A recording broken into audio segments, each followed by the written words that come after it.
그 다음이 중요합니다. 잘 보셔야 돼요. 마태복음 14장 18절 보세요. 이르시되 그것을 내게 가져오라 하시고, 예수님이 뭐라고 얘기하셨냐면 그 보리떡 5개와 물고기 2마리를 내게 가져오라 하셨다는 이야기는 그것이 나란 이야기고, 그것이 바로 보리떡 5개와 물고기 2마리가 바로 나다라고 하는 거예요. 예수 그리스도 십자가에서 돌아가실 바로 나다. 유월절 어린 양으로 너희에게 죽임을 당하고 너희에게 먹혀질 바로 나다. 그러니까 보리떡 5개와 물고기 2마리는 바로 무엇을 상징하는 거예요? 유월절 어린 양을 상징하는 거예요. 아시겠습니까? 이렇게 깊은 진리가 숨어 있는데 이걸 육으로 해석을 하면 너무 아버지가 슬퍼하신다 이 말이에요. 자, 중요한 건 그 다음에 하늘을 우러러 축사하시고, 예, 이 축사가 언제 이루어지냐면 요한복음 17장에 아버지가 예수님이 십자가에 달리시기 전에 마지막 기도를 올리세요. 그 축사가 그때 실현이 돼요. 그 다음에 떡을 떼세요. 십자가에 달리셨어요. 제자들에게 나누어 주셨어요. 나를 먹으라고. 십자가에 달리셔서 모든 것을 다 내어 주셨어요. 그랬더니 20절에 뭐라고 써있냐면 다 배불리 먹고, 그리스도인이면 다 배불리 먹어요. 무엇? 십자가의 은혜를. 예수 그리스도의 몸으로 상징되어지는 그 용서와 사랑의 떡을 다 배불리 먹어요. 그리고 남은 조각을 12바구니에 차게 거뒀다. 이건 신기한 일이죠. 왜냐하면 구약에서는 하나님 아버지가 주시는 만나는 많이 거둬도 남음이 없고 적게 거둬도 모자람이 없거든요. 그 진짜 그리스도인이라면 그래요. 그죠? 진짜 그리스도인이라면 나한테 돈이 많이 들어와도 나는 한 달 탁 쓰고 나면 남는 게 없고, 적게 들어와도 한 달 쓰고 나면 모자란 게 없어요. 우리 그리스도인은 진짜 부자가 돼. 내가 하고 싶은 거 다 하는데 돈이 안 모자라. 그게 그리스도인이에요. 은혜롭게 그렇게 해석을.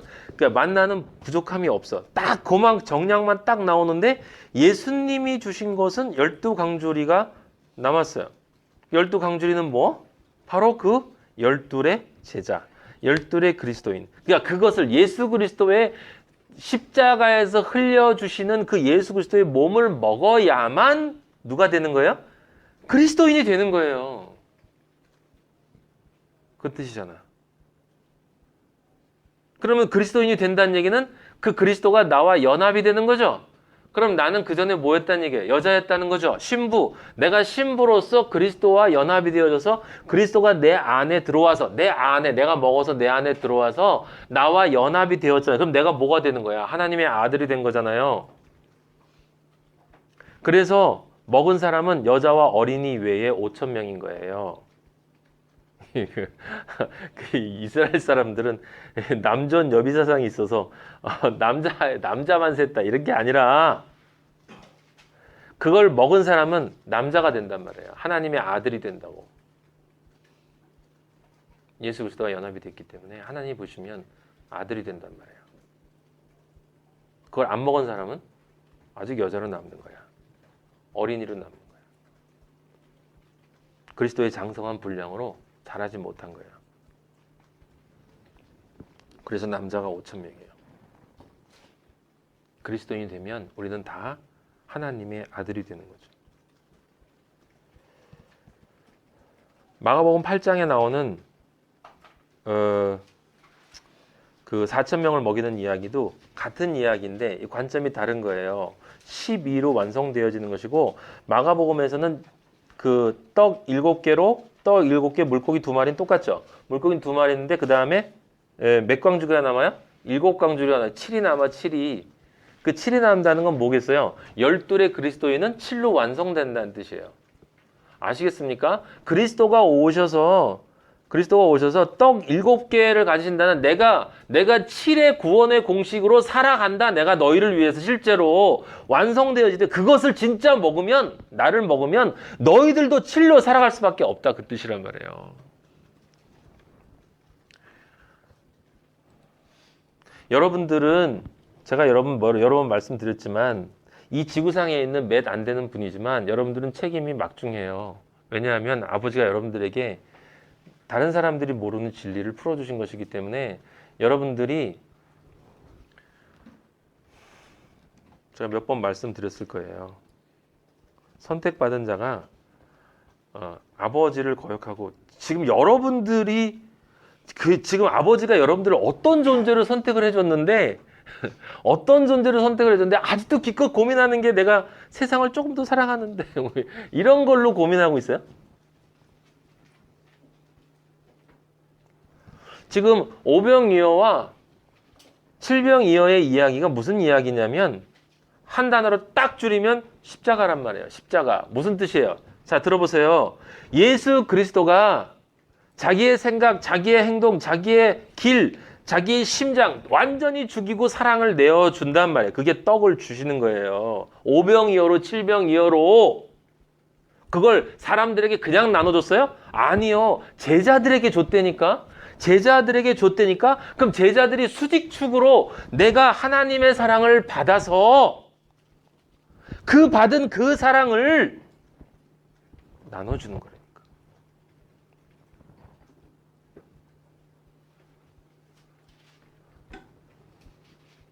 오병이어와 칠병의 이야기는 십자가 이야기인 거예요. 십자가의 삶. 너희들이 나중에 성령을 받으면 예수님이 무슨 생각을 하셨겠어요? 아무도 이해를 못해. 지금 이걸 하는 순간에 여기에서 지금 먹는 사람, 제자들, 나눠주는 사람 아무도 이해를 못해. 나중에 십자가 올라가시는 것도 누가 아무도 이해를 못해. 여기 어린이라고 불리어지는 존재가 이해를 했는데 얘가 실제로 이해를 한 거겠어요? 아버지가 순간적으로 그로 하여금 그런 고백을 하도록 떡 5개와 물고기 2마리가 있습니다 라는 그 고백을 하도록 만들어주신 것이지 베드로가 생명의 영생의 말씀이 있었는데 내가 어디로 가. 그게 베드로가 실제 성경을 깨닫고 한 게 아니잖아요. 하나님이 그 고백을 시키신 거지.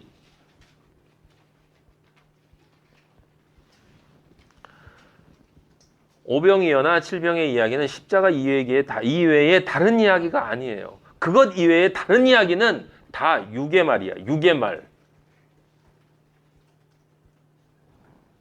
육의 말은 죽음이에요.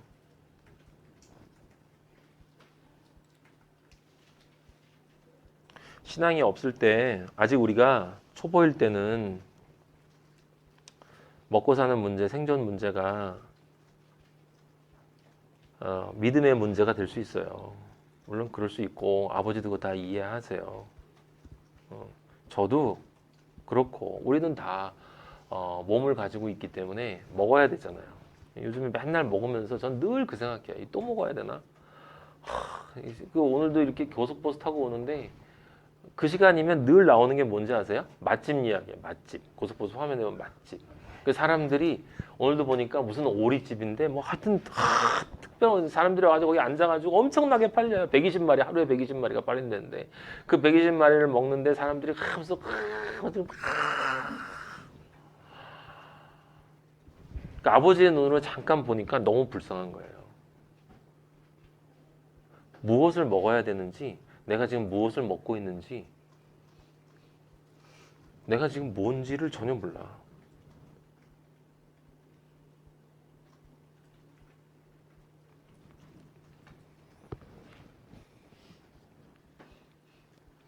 누가복음 22장 19절 보세요. 누가복음 22장 19절.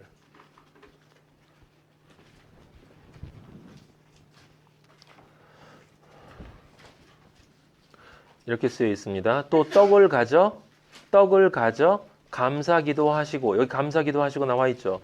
떼어 그들에게 주시며 이르시되 이것은 너희를 위하여 주는 내 몸이라 너희가 이를 행하여 나를 기념하라 하시고, 저녁 먹은 후에 잔도 그와 같이 하여 이르시되 이 잔은 내 피로 세우는 새 언약이니 곧 너희를 위하여 붓는 것이라. 마찬가지로 하셨어요. 자, 여기 잘 쪼개가지고 잘 들어보세요.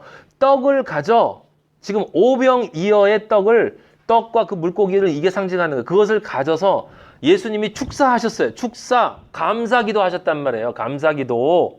이것을 먹고 저들이 그리스도인으로 하나님의 아들들로 변화될 걸 생각하니까 아버지 너무 감사해요. 요한복음 11장의 기도를 구체적으로 하시지 않습니까? 그리고 나서 떼어서 그들에게 주셨죠. 지금 똑같이 주셨잖아요. 지금 주시잖아. 6월절이 곧 온다. 그것을 하기 전에 오병이어와 그걸 통해서 지금 그걸 미리 보여주신 거란 말이에요. 이르시되 이것은 너희를 위하여 주는 내 몸이라 그랬죠. 오병이어가 바로 내 몸이다.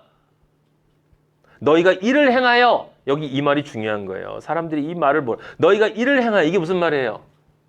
마찬가지로 내 것을 지금 오병이어의 떡을 제자들이 나눠준 것처럼 진리를 다른 사람들에게 전달해줘야 된다. 전달해줘야 된다. 중매해야 된다. 그래서 너희들 살려라. 그래서 나를 기념하라. 그것이 나를 기념하는 거다 이 말이에요. 저기 무슨 그 카톨릭에서 하는 것처럼 그 성만찬 하면서 어떤 사람은 이걸 무교병으로 해야 된다는 둥 뭐가 들어갔다는 둥 물론 그리스도인은 그걸 하면서 저도 여러 번 울었거든요. 예수님 생각하면서 그거 할 때마다 예수님을 내가 먹는다고 생각하면 마음이 아프고 너무 감동되고 그런 감동이 있는 건 좋죠. 근데 예수님이 지금 너희가 이를 행하라는 이 말은 성만찬 가끔씩 하라는 얘기가 아니란 말이에요. 나눠주라는 거예요. 제자들이 한 것처럼 나눠줘라. 그래서 12이 남을 수 있도록 7광주리가 남을 수 있도록 7으로 완성되어질 수 있도록 제발 진리의 말씀을 너희가 받았잖아. 받았으면 들어갔으면 넘칠 거 아니니? 그럼 넘치면 그것을 전달해 줄 수밖에 없는 것 아니냐? 이야기를 하는 거다 이 말이에요. 그러니까 너희가 이를 행하여라는 말을 예수님이 구체적으로 해주셨죠. 지금 이 6월절 만찬을 하는 이 시기 그리고 오병이어의 기적이라고 사람들이 얘기하는 그것을 한 문장으로 정리하면 이거예요. 예수님이 내가 너희를 사랑한 것 같이 너희도 서로 사랑하라. 그게 오병이어의 이야기고 그게 6월절 만찬의 이야기예요. 십자가 달리시기 전에. 그게 그 뜻이에요. 다른 뜻 아니라고.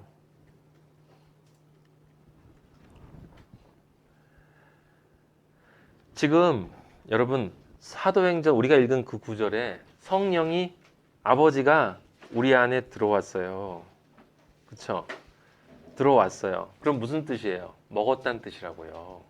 이제 드디어 진짜 먹은 거예요. 진짜 우리가 하나님을 먹은 거예요. 하나님이 우리 안에 들어오셨어. 아버지가 내가 보니 너 너무 깨끗해. 내가 너한테 먹혀도 괜찮을 것 같아. 넌 너무 마리아구나. 넌 정말 진정한 의미의 영적 의미의 동정녀다. 모든 것을 회개해서 아무 죄가 없는 존재라는 뜻이 아니라 모든 죄가 예수 그리스도의 보혈로 너의 믿음 안에서 깨끗이 씻겼구나. 내가 너한테 먹혀도 되겠다. 라고 하나님이 우리 안에 들어오신 거죠. 들어오셨는데 다른 사람 같으면 심판을 받아야 되는 거예요. 왜냐하면 불이 함께 내려오니까. 심판이 함께 내려오는데 조금이라도 흠이 있으면 그 사람은 죽을 수밖에 없다. 우리는 시내산에서 그 얘기 다 배웠어요. 근데 예수 그리스도의 보혈이 있기 때문에 우리에겐 심판이 임할 수가 없는 거지. 얼마나 다행입니까?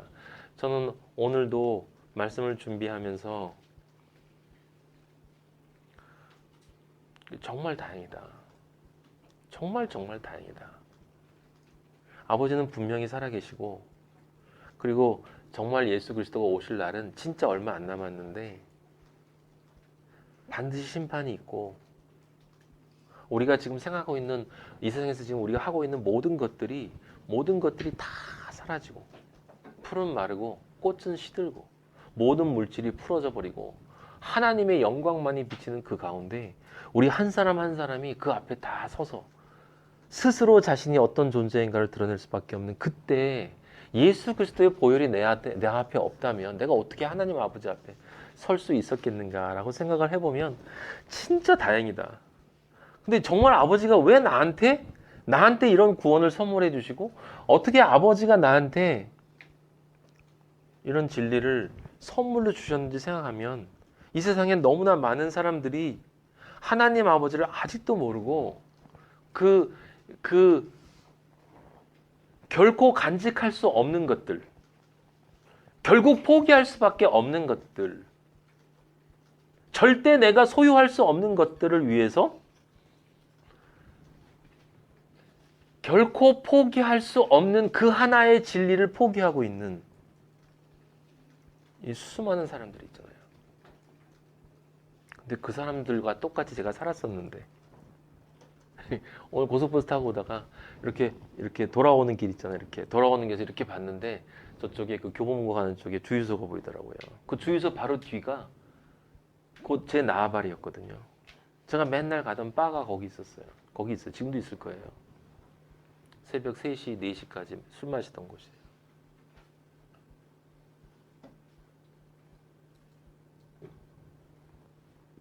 아버지가 나를 거기에 놔두지 않으시고 나를 분리해서 거룩하고 성결한 존재로 그리스도의 보혈로 이렇게 만들어 주신 것이 이렇게 느껴지는 거예요. 근데 왜 그러신지를 난 이해가 안 돼. 왜 그러신지. 물론 알아요. 내 안에 있는 영이 아버지를 그리워하고 있었다는 건 저는 알고 있기 때문에 아버지가 은혜를 주셨다는 것도 알고 있고, 하지만 제 옛날의 저의 모습을 생각하면 도저히 그러니까 사도행전의 이야기가 지금 그 오병이어의 그 예수 그리스도의 그 십자가와 유월절의 그 십자가가 실제로 이행이 되어지고 있잖아요. 첫 번째, 내가 너희를 사랑한 것 가치가 어디서 이루어진 것입니까? 그게 십자가와 부활과 성령의 임재를 통해서 이루어졌잖아요. 그죠? 그것이 내가 너희를 사랑한 것 가치잖아요.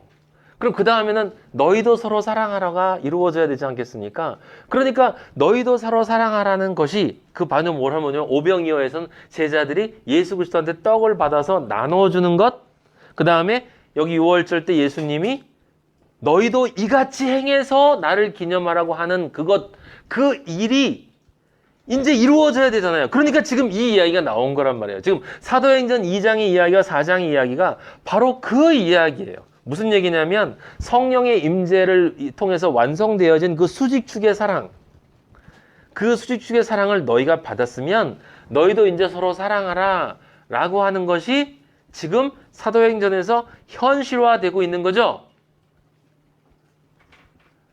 선악과의 생존에 대한 욕망을 채워주라는 뜻이겠어요. 이게요. 이 엄청난 이야기가 예수님이 살아계시면서 우리가 이해를 못하더라도 너희가 성령을 받으면, 진짜 성령을 받으면 내가 말세의 성령을 이렇게 부어줄 텐데, 저는 진짜 말세인 것 같아요. 왜냐하면 저 같은 놈에게도 지금 성령이 부어져서 성경이 이해되어지는 것이 보면 절대 그럴 수 없는 놈인데 성령이 이해되고 아버지가 막 부어주신다고 그랬거든. 여러분들이 간절히 원하면 이 성경 안에 있는 진리는요, 한량 없어요. 파도 끝없이 나오는 게 성경의 진리예요. 제가 처음 오병이어를 아버지한테 받았을 때 지금 여러분이 설명드린 것처럼 다 알지 못했단 말이에요. 그런데 또 아버지가 더 알려주시고 아버지의 생각이 얼마나 높고 깊고 넓고 긴지.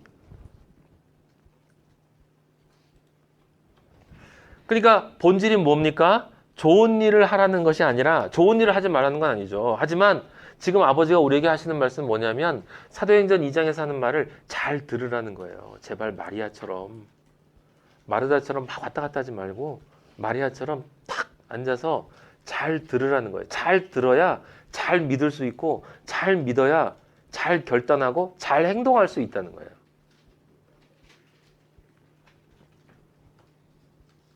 본질과 껍데기를 혼돈하지 말라는 거죠. 근데 세상에 수많은 교회가 이 사도행전의 이야기를 껍데기로 이해하고 본질을 놓치고 있어요. 지금 이 이야기가 오병이어의 이야기라는 것, 이 이야기가 유월절 만찬의 이야기라는 것을 사람들이 놓치고 있잖아요.